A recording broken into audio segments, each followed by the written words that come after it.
how phenomenal was the guest speakers yesterday? You guys still trembling, inspired, motivated, all that? One key theme I got from that was around purpose.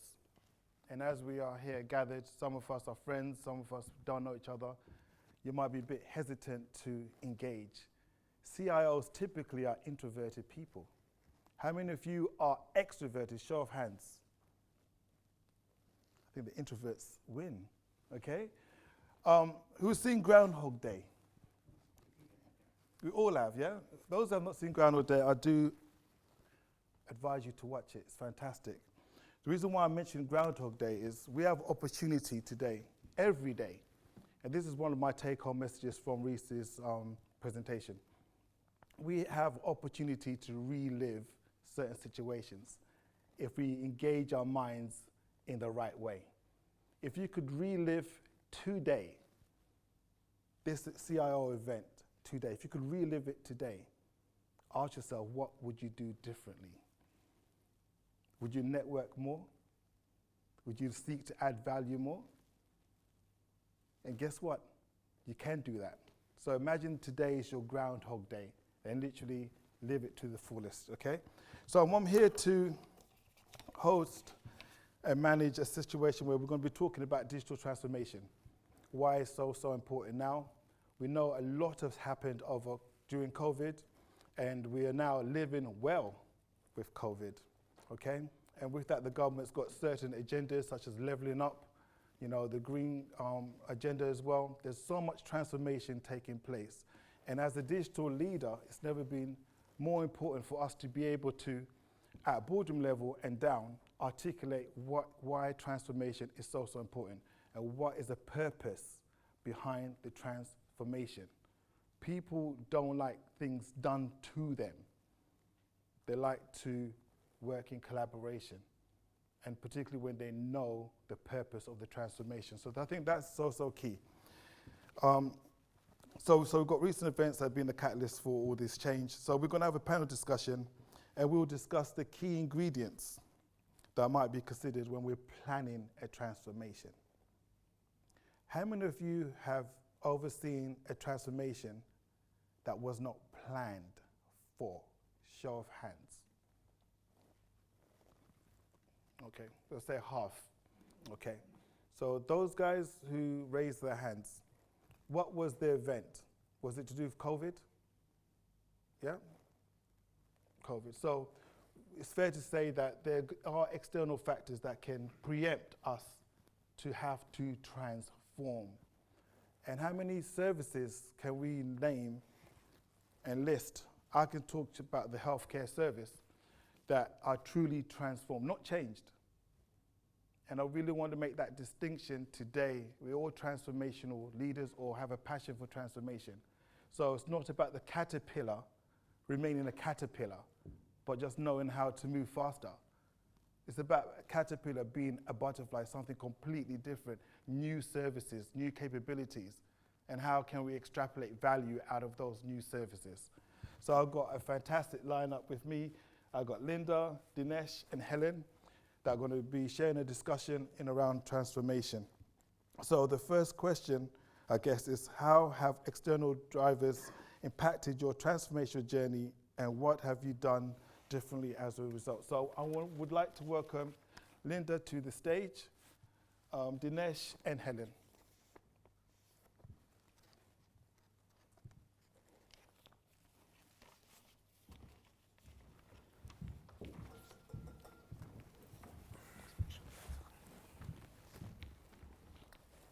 So, how are you guys doing? You okay? Very good. Very good. Very good. So, okay, shall we do a round of introductions first? I'll lead with Helen. You're on the far end.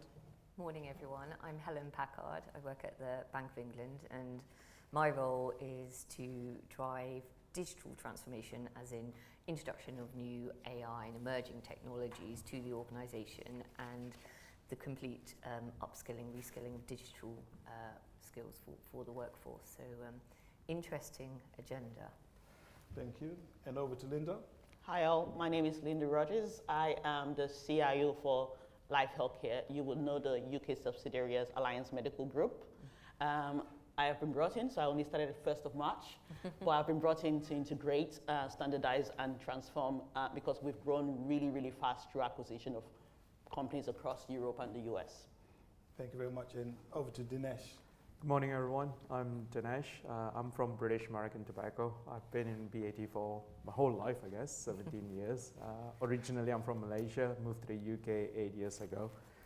I'm the current global head of information and digital technology. I sit on the functional side, which is HR, legal, operations, marketing, and driving the digital strategy on the back of it, looking at every single capability that digital function does that, and then how do we use the strategies within the function to drive the business value. So I sit on the other side of the fence while still representing the technology function. Thank you very much for that. And so it's fair to say that we're in safe hands to discuss this question. So how has the external drivers impacted your transformational journey, and what have you done differently as a result? So first of all, Linda, would you like to go ahead? Yes, I think you mentioned, first of all, COVID as a catalyst. I think we're all aware that COVID sort of leapfrogged what we were looking at that will happen in 10 years' time and brought it forward. I think so for us, because of that catalyst and other external drivers like the economy, social, we are finding that our patients, our customers, our stakeholders are now asking and demanding a different set of interaction, how they want to be looked after, how they want us to interact with them. So from my perspective, what has happened with the external factor is that it's leapfrogged us. We've had to now start to look at how do we add value to our customers. I'll give an example. Our customers now want integrated pathways. They don't want to go to their GP, have information, and then have to go have their imaging done and not have that all linked together. The demand is now new. So what have we tried to do with that? So we've gone out and started to looking at things like a patient portal where you give the power to the patient, because they're interacting online with the likes of ASOS, Amazon, and all of that. So you need to be in the forefront because you're talking about healthcare here. I'm in healthcare business. So we've gone out and we're looking at actually how do we give the power back to the patient where they have a portal where they can actually see what their appointments are, see what imaging they have. They have the right to actually send it to their GP or their consultant once they've had their imaging or their healthcare. So really putting that transformation in the patient's hands and getting them to actually be the ones that are driving the change with us giving them the tools to do that. So external factors have actually pushed us to start to think outside of the box and do things faster, quicker, because the demand is there. Fantastic, fantastic. And over to you, Helen. I think for us, from an external perspective, it's the pace of technology changes. It's just increased at such a fast level. And you're right about the consumers as well, that they're demanding more, our workforce is demanding more, but the advance and usefulness of technology is happening at such a pace that you have to evolve, to not just keep up with it to say, oh, well, we've got this or we've got that. It's about delivering the benefit to the organisation and what you do. That if you don't keep up, actually, you're stepping further and further behind, and it's getting harder and harder to keep up to date if you don't do that constant evolution. You know, it's no longer an option to sort of say, oh, well, we just do the next upgrade when it comes out. It's more, well, what about this technology, or what's going on here? It's scanning the horizon on a regular basis and bringing it back and saying, how can technology work for us? How can we keep ahead? What can we do? Where's the benefits? So, you know, it's just trying to keep on top of things, I would say. Absolutely, absolutely. And Dinesh? So like any other organization, right? So we were impacted by COVID, but I think for us, fundamentally, in terms of what really changed us from an external factor is the whole business model.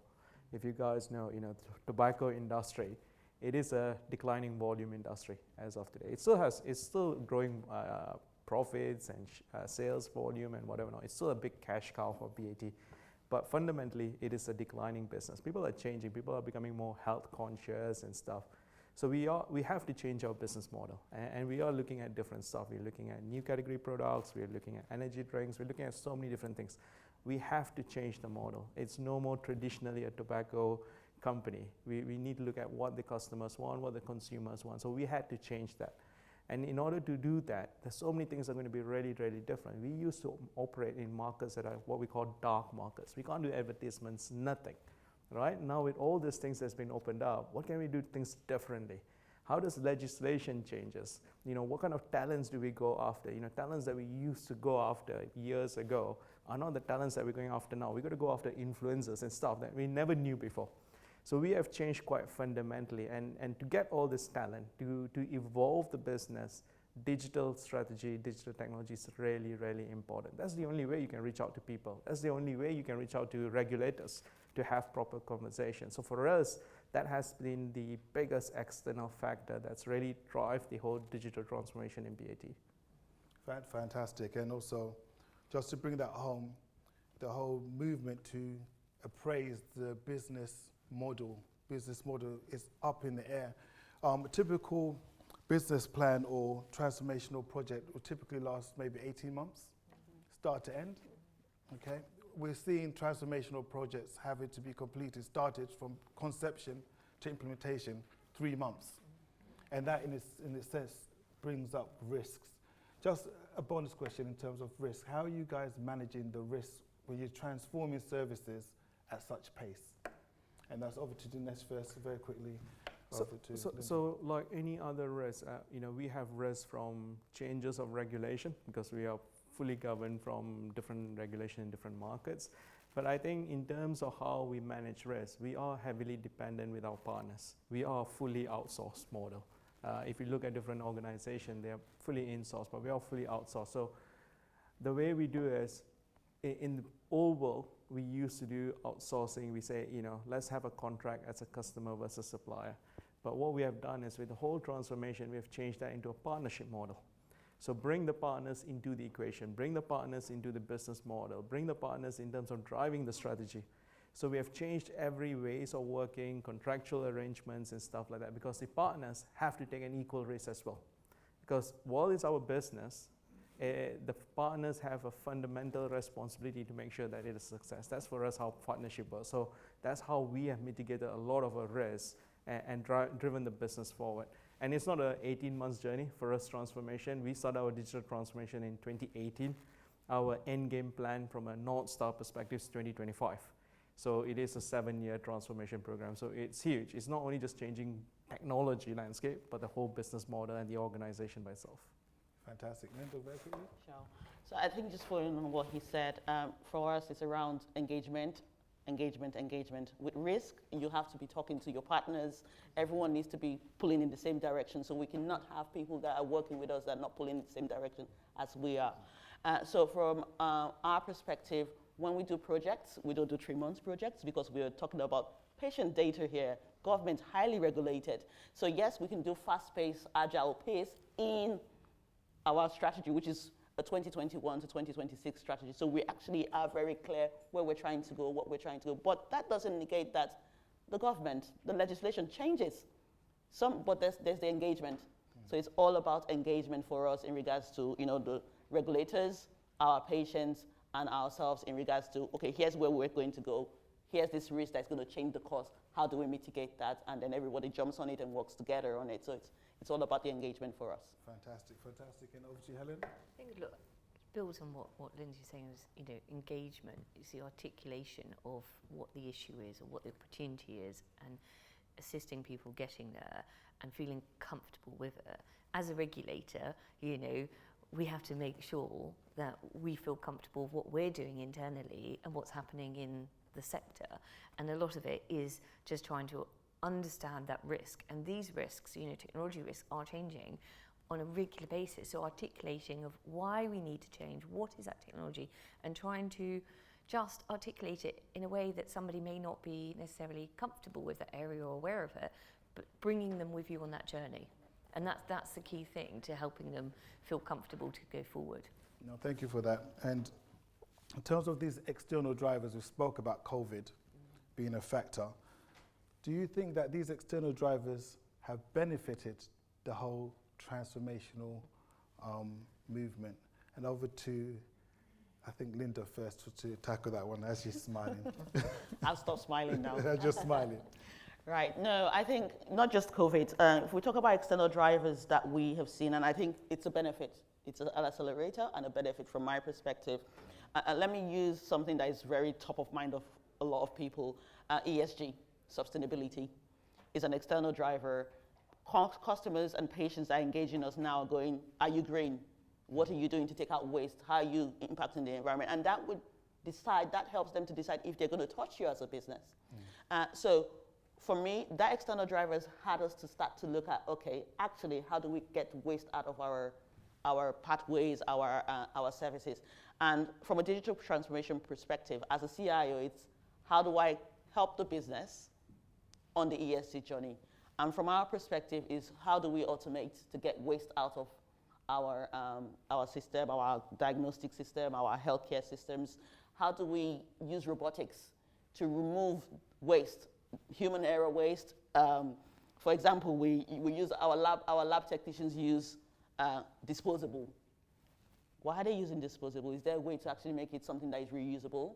From a digital transformation perspective, we've got individuals coming into the hospitals, 5, 6 people to do a task. If we automate that, that's reducing the number of people going, using the gloves, using the technical labs, again, contributing to our sustainability. So as a CIO, an external factor that would not look like something that is digital, how do you actually influence that and ensure that you're giving and contributing from a technical, from a digital transformation perspective to that external factor that is impacting the business?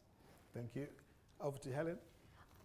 I mean, I think that the pandemic altered the digital transformation in a positive way. You know, we spent a lot of time trying to get people comfortable with using video calls or not printing so much, and you know, all of those very practical things, or being more comfortable with different technologies, or being independent with technology, not necessarily reliant on others to say, how do I do this and how do I do that? And suddenly everything altered overnight. So people were forced to use video, forced not to print, you know, that you couldn't go and ask somebody how to do it. And what we saw, the digital skills level just suddenly went up. And it was a level that we felt we were aspiring to in a few years' time, and we got there.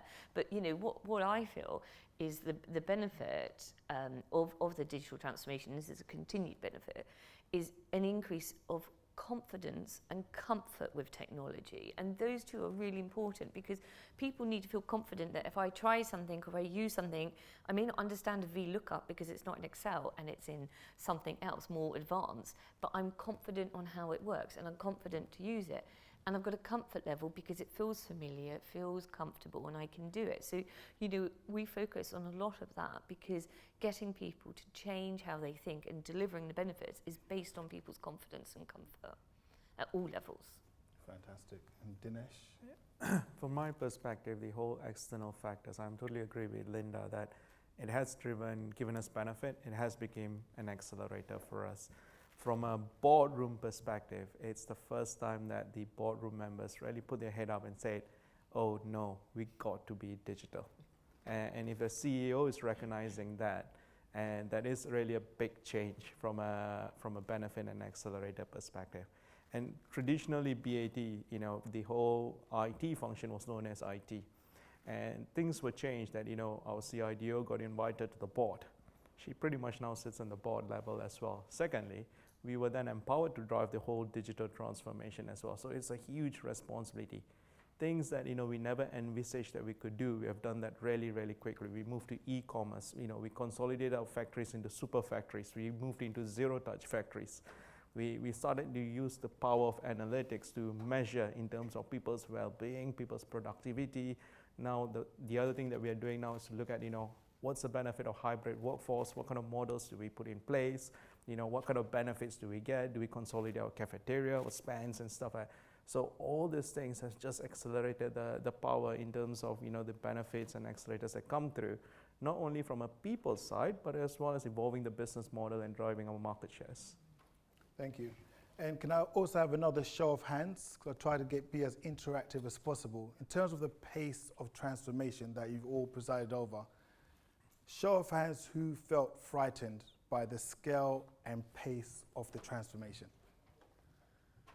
Yeah? What sort of support was out there for that feeling, that emotion that you were going through? Did you think that you're by yourself, feeling the pressure of delivering transformation at pace? Did you have conversations with your colleagues? What did you do? Just as you said, I just spoke to people. moments where I felt, a little bit alone, but it was pretty easy to just go and speak to people and say, just talk about what's going on. That was it, really. I think that's networks such as this, talking through these difficult subjects are so important. Networking, understanding you're not alone. Transformation is massive. We're talking about introducing new capabilities that have not been clearly defined before, if it's true transformation. And out of that transformation, you're going to try and extrapolate value, benefits. What is the success criteria for something that you still don't really know and grasp?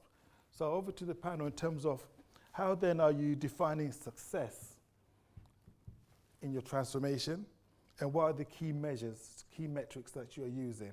Okay, so over to Helen for that one. I think there's two things. One is being comfortable as an organisation that we're data enabled, and it's a positive thing and it's an ambition.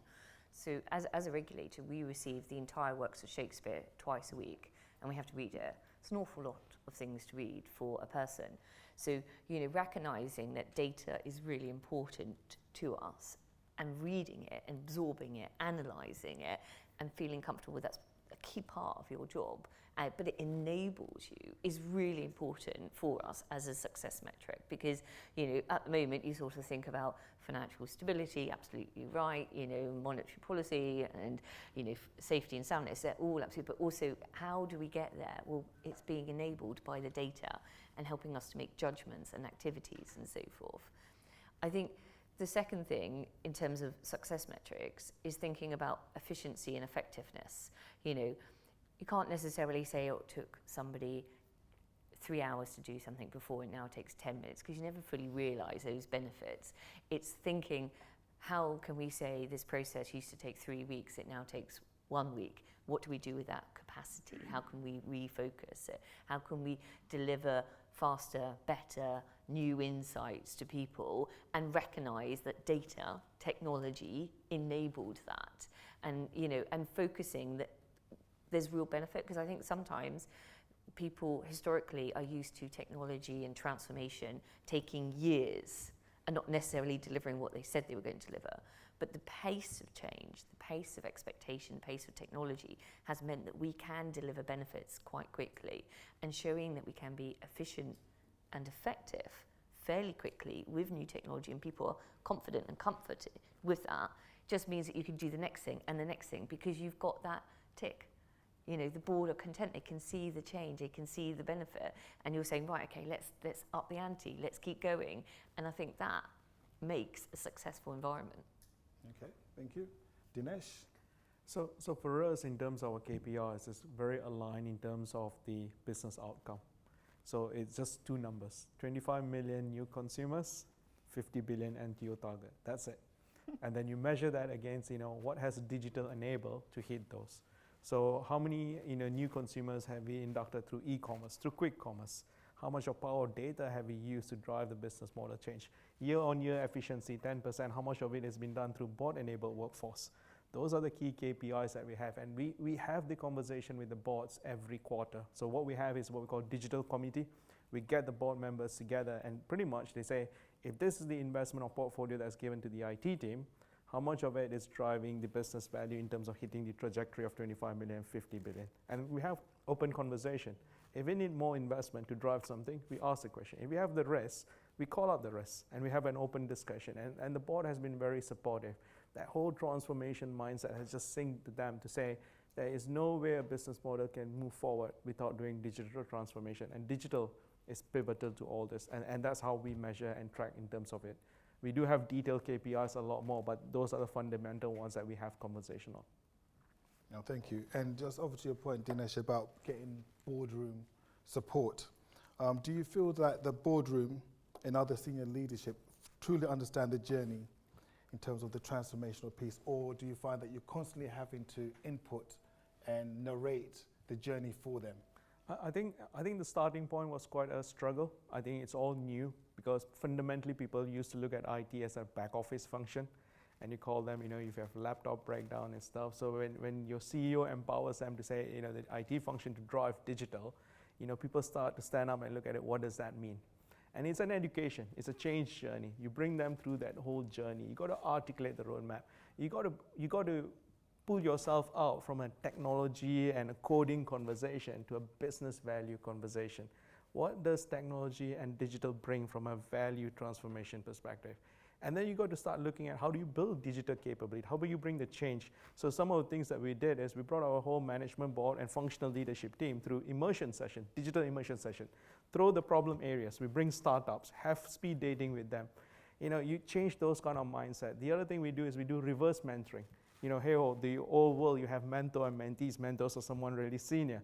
But when you change to reverse mentoring, the mentor is someone really, really junior who knows about technology and stuff. You could see the whole conversation is very, very different. And that's what changed our whole board members to look at it and say, this is the way we want to go forward. So for us, since then, we have got everything from a good budget and spend allocation and empowerment.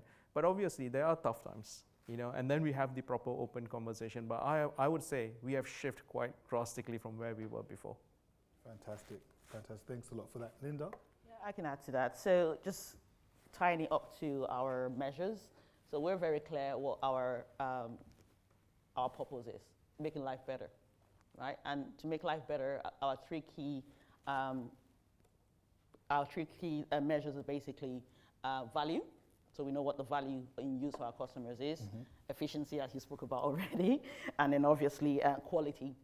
But when we talk about the board, it's quite interesting. Our board are very clued on. I think because we're in diagnostic imaging, they know that it's digital, that it's going to transform. Like we're having a conversation just now about Nokia and BlackBerry. Who remembers them? They didn't transform. They were not ahead of the game. They weren't looking at the market to say in the next 10 years what we're doing. And does anyone use a BlackBerry now? No. Do we know about Nokian phones? We only know about iPhones and the Android. So our board are very clued on. They are the ones that are driving. In short, I cannot do things as fast as they want it done. So they're very clued on in regards to that digital is going to be the leapfrog, the driving of this business that would change us in the marketplace, that would give us that speed to market, that would give us that win in the market. So it's different from where I've worked before, where IT is usually going to beg, cap in hand, can we have some money to do some digital transformation? This one, now they're going, here's the money, what are you going to do? So it's a different position to be in as a CIO, where I'm able to then say, okay, here's what we're going to do. And we've got, like I said, a 5-year strategy where we've actually already articulated. The strategy is that we've articulated what it looks like in 2016. So we've all written a chapter in regards to, in 2016, we had done that. This is how we're going to be functioning. This is how we're going to be engaging. So that you've made the promise. You now have to keep that promise. But I think one of the things I wanted to call out is line of sight that we've done with our people. So every single person, not just in IT, but let me use my team. Every single person in my team, even if it's the least grade, let's say a business analyst or a PMO, when they're doing something, they know if I do this, this is what it's impacting in the strategy. So that line of sight in regards to everything you do has to be adding value. Those 3 measures that we have, what value? The question you ask yourself is, what value is this going to add to our stakeholders before you do it? So constantly that mindset, that's what we have. And hopefully that wins in the market, because that's what we want to do. Excellent. And over to you, Helen. I mean, it's very difficult to top that, to be honest, I think just ensuring that the board, the seniors, understand and have exposure to what we're doing and feel comfortable with it and engage with it. Because there's only, in my mind, finite money to invest in technology as well with everything else. So, it's making sure there's benefits that are tangible to the seniors and bringing them on the journey. And the reverse mentoring is a classic example of helping everybody translate things into what works for them, and bringing them together so that we can say, okay, if we change this, what does it mean? Where are the benefits for everybody, not just for the 10 people, not just for that division, but it's the end-to-end transparency that we can see it's all changing for the future, and the future is bigger, and that's key. Absolutely. And just to bring that home, I think the 3 views there are in symmetry with each other, and they're excellent. As somebody that sat on a board, and I was sharing this story with my colleagues, at a very senior level, early on in my career. I felt like a fraud, I felt like an imposter, I didn't know why I was there in the first place, having these big conversations. I was there because the boardroom realized somehow that I was the influencer, that despite my station being lower, I could add value. So another bonus question, how do you seek out people that could have an influential role in driving through transformation within your organization? I want you to ponder that, and also just very quickly, 1 minute answers across the board, leading for Helen. How do you actively seek out people to join the boardroom to add value into those conversations? I think you can quickly see natural allies. You can see it's not just the nodding and the smiling, it's can we go on this? Can we do all of that? So I think you spot them, and you end up kind of sometimes with a quirky team, with different people around the organisation. I mean, not hierarchically be the most influential, most senior, but they're the ones that will make it happen. Absolutely. I think that's completely right. It's the people will stand out. I'm sure, you stood out, that's why they picked you. So to bring, I think, and reverse mentoring, like you said, is also key. You would see the people that will stand out because they're the ones that are always asking, challenging the status quo. So Linda, why are we doing it that way? Have you thought about it this way? So they're not afraid, whether they're junior or senior, to sort of like challenge and ask the questions because they want to push boundaries. So that's how you identify them. I don't think there's a way, there's a written way to do it. It's people will stand out in what they want to push, what agendas they want to push. So you want to harness the strength of the people around you because, for example, I'm very data-driven, very result-orientated. I don't stop because I'm like that. I identify people in my team that are the reflectors because they will compliment me because I'm going, let's do it that way. I'm like, let's go. And then someone says, hold on, have you thought about it this way? So it's just ensuring that you can bring and identify the right people that will bring different dynamics. Because I think when you join that board, you're bringing a different dynamic to that board, not the same old. So yes, I think it's sort of like looking out and ensuring that you can identify those skills. Fantastic. Dinesh? From my view, I think influencing is very, very important. And I think, like Linda said, it's different dynamics.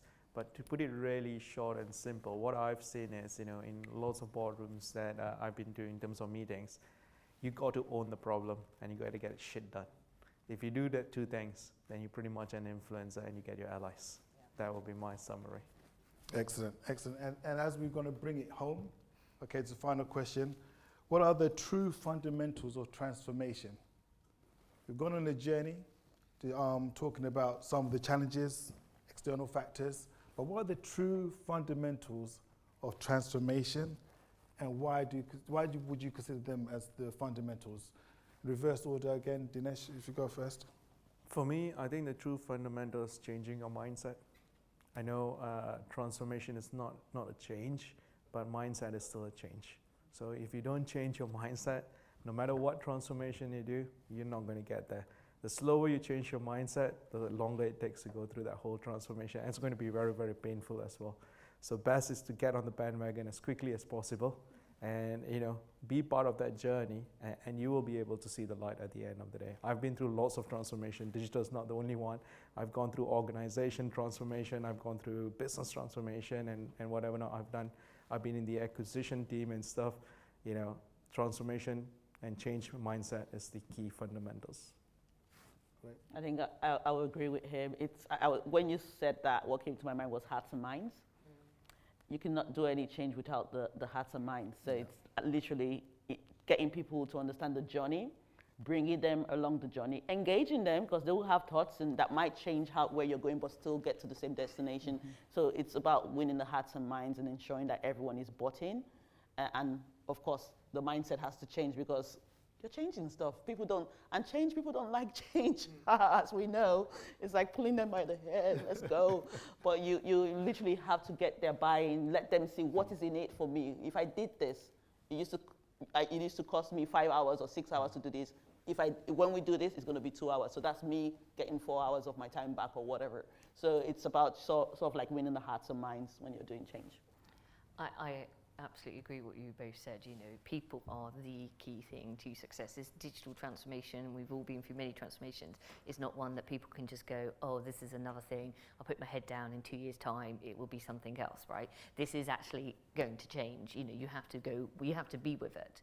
But I think one of the key points for me, in addition to that, is getting people's mentality to think human and machine, not human or machine, or just machine. It's together we will be successful. The machine can help us. And looking at kind of technology as an advantage to individuals' work, their career, is really important. Because I think to date, some people have viewed emerging technology, AI and so forth, as a competitor to their own role. But actually, it's together we're stronger. So that mindset is really important. Human machine together will be the future.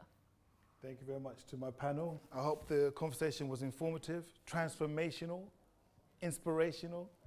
And I just want to say, you guys, be brave. There's something about being brave when it comes to transformation. You cannot do it when you're a coward or you're scared. It just doesn't work. You just have to be brave and courageous, okay? You guys have a great day. Thank you.